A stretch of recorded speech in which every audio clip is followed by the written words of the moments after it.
Damos la bienvenida en el estudio de los desayunos de 24 horas a Íñigo Salvador, Procurador General del Estado. Doctor Salvador, bienvenido a nuestro programa. Muchísimas gracias. Bueno, se ha debatido en los últimos días la decisión de este tribunal arbitral de La Haya, en el sentido de que pues prácticamente dejó anulado todo lo actuado aquí en el Ecuador en torno al juicio contra la Chevron. Y lo preocupante aquí es que develó una serie de irregularidades y corruptelas cometidas en el proceso desarrollado aquí en el Ecuador y pues argumenta que la Chevron se quedó sin la posibilidad de defenderse de una manera pues justa y objetiva, como debería ser la justicia en este y en cualquier otro país del mundo. En este momento pues nos toca enfrentar a todos las consecuencias de esa corrupción detectada en el juicio llevado a cabo en Sucumbíos. ¿Qué alternativas tenemos concretamente, doctor? Muchísimas gracias. Buenos días.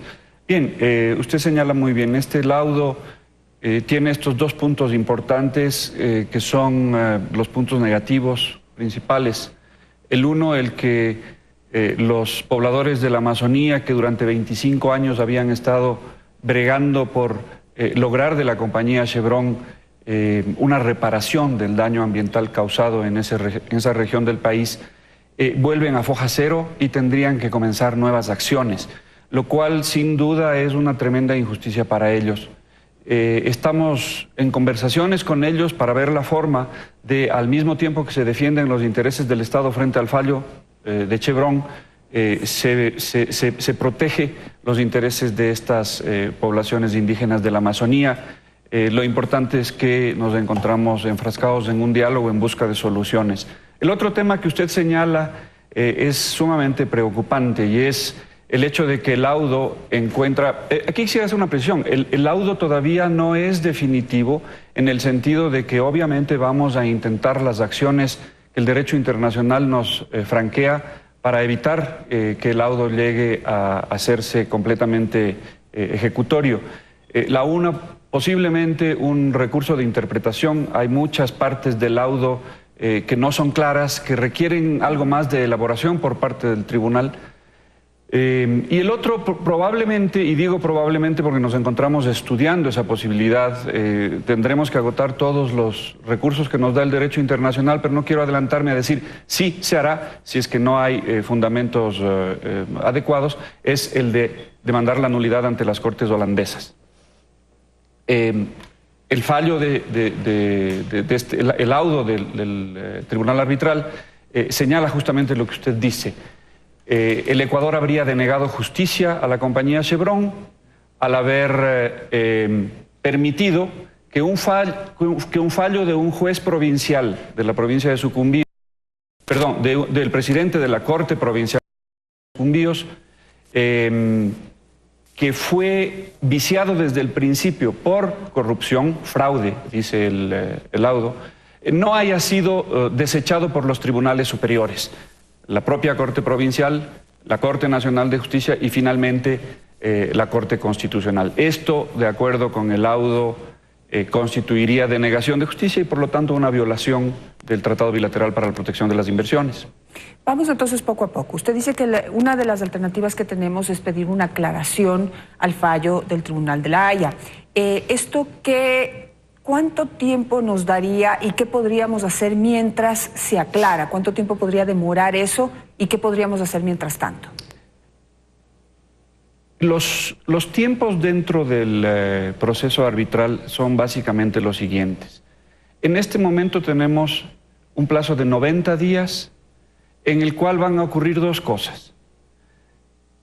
Tanto la compañía Chevron como el Estado ecuatoriano tienen que presentar sus pretensiones respecto del tema de la cuantificación de los daños que el Ecuador, según el laudo del 30 de agosto último, tendría que indemnizar a la compañía Chevron. ¿Eso es más o menos 1.500 millones de dólares? No tenemos, en más? No tenemos idea. O sea, la verdad es que es difícil saberlo, porque será la compañía Chevron la que tenga que proponer qué es lo que ellos han sufrido como daño. El único rubro que con seguridad de entrada van a demandar podría ser el de los honorarios de abogados, por ejemplo. Pero no me atrevo a decir qué más hay. Y justamente esa es la parte complicada de esta fase de cuantificación y de este momento de presentar documentos en respaldo de las pretensiones de cada una de las partes para el tema de cuantificación de la indemnización. Durante estos mismos 90 días, en realidad son tres cosas las que pueden ocurrir durante estos 90 días. Lo primero que he señalado. El segundo, el mismo plazo de 90 días tiene el Ecuador para solicitar la interpretación. No es propiamente un recurso, es simplemente decirles, por ejemplo, en el tema de el laudo impone al Ecuador la obligación de evitar que la sentencia del Lago Agrio de 2011 sea aplicable, se ejecute. ¿Cómo pretende el tribunal arbitral que el Ecuador deje sin efecto una sentencia de un tribunal que ya está ejecutoriada y que ha sido sucesivamente ratificada en instancias superiores, incluyendo la Corte Constitucional? No existe un mecanismo de derecho ecuatoriano que permita hacer eso. Entonces, una primera posible solicitud de interpretación sería: díganos ustedes cómo pretenden que hagamos esto. Estoy simplemente pensando en voz alta. Los abogados contratados por el Estado ecuatoriano para este caso están trabajando ya en ese análisis. Finalmente tenemos otra tercera posibilidad durante esos 90 días, que es la de demandar la nulidad del laudo. Esto ocurre ante las Cortes de los Países Bajos. Es decir, es un recurso de derecho interno holandés que se rige por el Código Civil holandés. Tendremos que contratar abogados holandeses especializados en estos temas con el propósito de dejar sin efecto el laudo. Obviamente, tendremos primero que esperar que el tribunal se pronuncie sobre el tema de la interpretación y después ir por la anulación. ¿La nulidad podría estar argumentada en el hecho de que este es un tribunal comercial y estamos hablando de un tema de derechos humanos?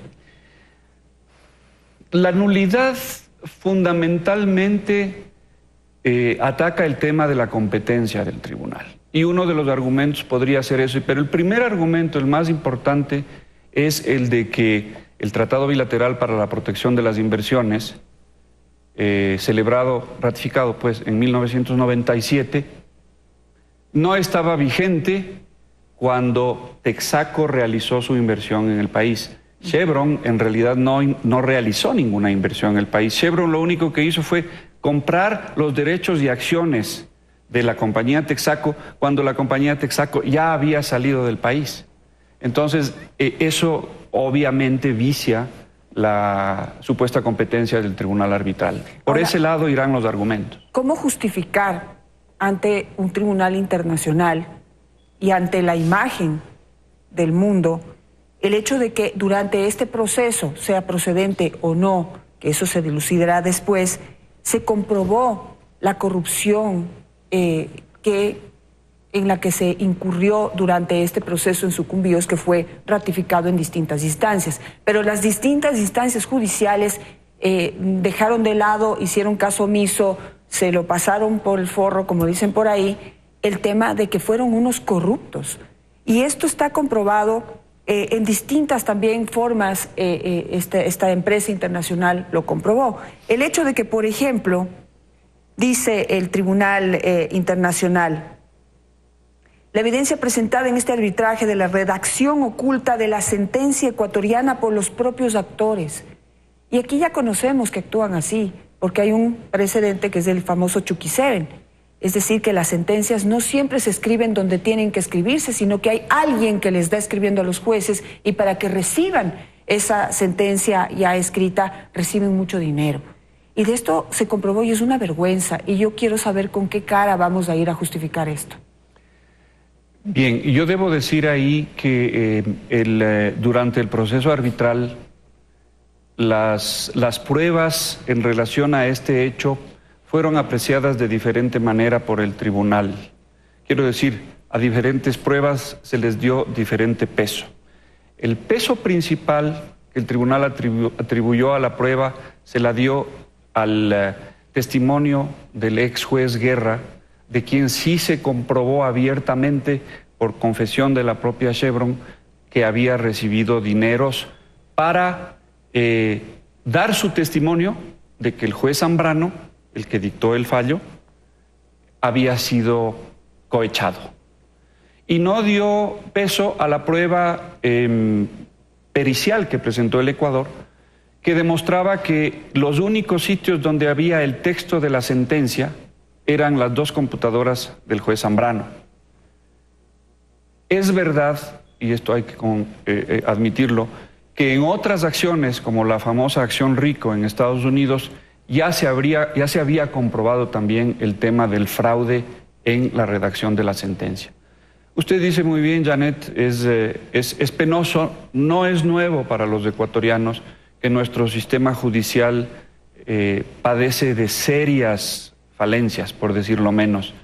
Nuestro sistema judicial se ha visto en los últimos años, está sujeto a todo tipo de corrupción, no solamente la corrupción económica, sino también la corrupción de la injerencia política. Un sistema jurídico, el mejor aliciente para la llegada de los capitales extranjeros y de los inversionistas al Ecuador, y la inversión extranjera es una necesidad para un país que no tiene excedentes. El mejor aliciente es el imperio del derecho. Y una sociedad donde los jueces, que son los llamados a garantizar el imperio del derecho, el sistema judicial no funciona, simplemente los inversionistas no van a venir. Y si vienen, van a ocurrir cosas como estas. Es decir, vamos a tener sucesivos arbitrajes, vamos a ser demandados en foros internacionales y vamos a tener resultados probablemente similares a estos. Por más buena defensa que se haga, quiero decir. Es decir, yo en algún momento dije, creo que en este mismo foro, los arbitrajes internacionales no se pierden solamente en el proceso arbitral, se pierden en todo el proceso previo. La suscripción, la negociación, la administración del contrato y luego, frente al reclamo del inversionista, cómo responde la administración de justicia. Bueno, aunque usted no lo dice frontalmente por la investidura que usted tiene en su cargo, pero creo que va a ser bastante vergonzoso tener que ir a defender a una serie de corruptos que pues han dejado de lado también los derechos que tienen los pueblos amazónicos y la naturaleza. El territorio está destruido y quisiera mostrar, por favor, producción, si me pueden mostrar las imágenes de lo que tenemos allá. Esto es lo que se quiere defender, esto es lo que se pretendía defender frente a la Texaco Chevron. Y finalmente son 25 años de un proceso en donde ha primado la corrupción y no los argumentos que allí están, que son de peso, sobre la destrucción ocurrida en este sector de la Amazonía ecuatoriana. Hay 30.000 personas afectadas por distintas enfermedades, entre ellas cáncer. Y me da mucha pena informar que precisamente el día de ayer, y si me pueden poner la fotografía, Alejandro Soto de Shushufindi murió víctima de cáncer. Él era uno de los luchadores por esta causa para que sea reparada no solamente el territorio amazónico, sino la comunidad amazónica afectada gravemente por distintos tipos de enfermedades, entre ellos el cáncer. Es precisamente esta enfermedad la que le cegó la vida a Alejandro Soto y hasta allí llegó su lucha. Y este es el fondo del asunto, procurador, que son 25 años de lucha, ha primado la corrupción. Tenemos un gobierno que se metió en donde no debía, y quisiera que usted me diga si es así o no, y estoy hablando del gobierno de Rafael Correa, en donde se dedicó a hacer una campaña mediática multimillonaria a nivel internacional para ganar imagen política a nivel internacional, pero lo último que hizo fue defender los derechos de los ecuatorianos, de los amazónicos y de la Amazonía frente a estos tribunales internacionales. Hay un dinero de $112 millones que finalmente terminó cobrando la Chevron, y lo que prueba que no hubo una defensa adecuada por parte del Ecuador, ya que se metió como gobierno. Yo entiendo que esos 112 millones se refieren a un caso distinto del caso Chevron. En relación a su aseveración, la Procuraduría General del Estado, y no estoy de entrada necesariamente defendiendo la gestión del doctor Diego García.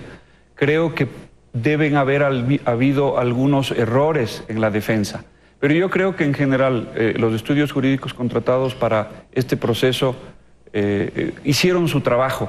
El trabajo de un abogado es un trabajo muy distinto, muy difícil, sobre todo cuando se enfrenta a una empresa poderosísima. Se sabe que en algún momento hasta 40 estudios jurídicos defendieron los intereses de Chevron, mientras el Ecuador podía a duras penas costear el trabajo de 2 estudios jurídicos, más el de la propia Procuraduría General del Estado. Yo lo que sí puedo decir es que en un arbitraje internacional la defensa se hace con argumentos jurídicos. Cualquier campaña de medios, cualquier campaña de difusión de una supuesta defensa de derechos, a la final, y el laudo lo demuestra, no tiene peso. No tiene peso. Y probablemente a lo que iba dirigida esa campaña era a fortalecer la figura del presidente Correa, en ese entonces presidente Correa, dentro del país. Pero lo que es peor, supuestos activistas de los derechos humanos internacionales, supuestas estrellas de cine que se suponía defendían al Ecuador, no lo defendían, estaban siendo pagadas. Pero ese es un tema en el que yo prefiero no entrar en detalle. Yo lo que quiero decir es, en relación al tema de la defensa del Ecuador, estamos analizando con detenimiento el trabajo que hicieron los estudios jurídicos en el caso Chevron. Y un trabajo posterior implicará la revisión de todos los contratos con los estudios jurídicos. Estoy en el proceso de solicitar a los estudios jurídicos la renegociación de estos contratos. Estos contratos son unos contratos sumamente onerosos para el presupuesto del Estado ecuatoriano. Y vistos los resultados, no están siendo lo suficientemente efectivos. Entonces, en los próximos días estaré viajando principalmente a la ciudad de Washington, donde están gran parte de esos estudios jurídicos. Hay otros en Europa, hay algunos en Panamá, algunos en Miami, algunos en Sudamérica. Para decirles, vean, esto va en serio, El Ecuador está en momentos de austeridad, los resultados que estamos recibiendo no son los óptimos, lo mínimo que ustedes pueden hacer es reducir sus honorarios. Algo que se ha anunciado desde el gobierno es que posiblemente habrá juicios de repetición, es decir, se analizará la actuación de funcionarios que tenían la obligación de defender al Ecuador frente a los tribunales internacionales y también aquellos funcionarios que pudieron haber gastado dinero incluso en la atención de esta población víctima de distintas enfermedades y decidieron hacerlo en una campaña mediática en donde pagaron todos y cada una de las notas que salieron a nivel internacional. Ninguna fue voluntaria, todas fueron pagadas. Avisos que fueron costosísimos, páginas web en $100,000 para poder ser elaboradas, los artistas, todo absolutamente pagado. El secretario de Comunicación dijo que se podrían haber gastado $80 millones. Y habrá juicios de repetición para que los responsables, los exfuncionarios responsables de esta campaña mediática y de lo que no se habría hecho por el Ecuador a nivel internacional, serán llevados a distintos procesos judiciales para que devuelvan el dinero que se gastaron. Le corresponde a la Procuraduría General del Estado iniciar esos juicios. En este preciso momento hemos enviado a la Presidencia de la República el texto de una reforma legal que agilite esos procesos. Entiendo que el señor presidente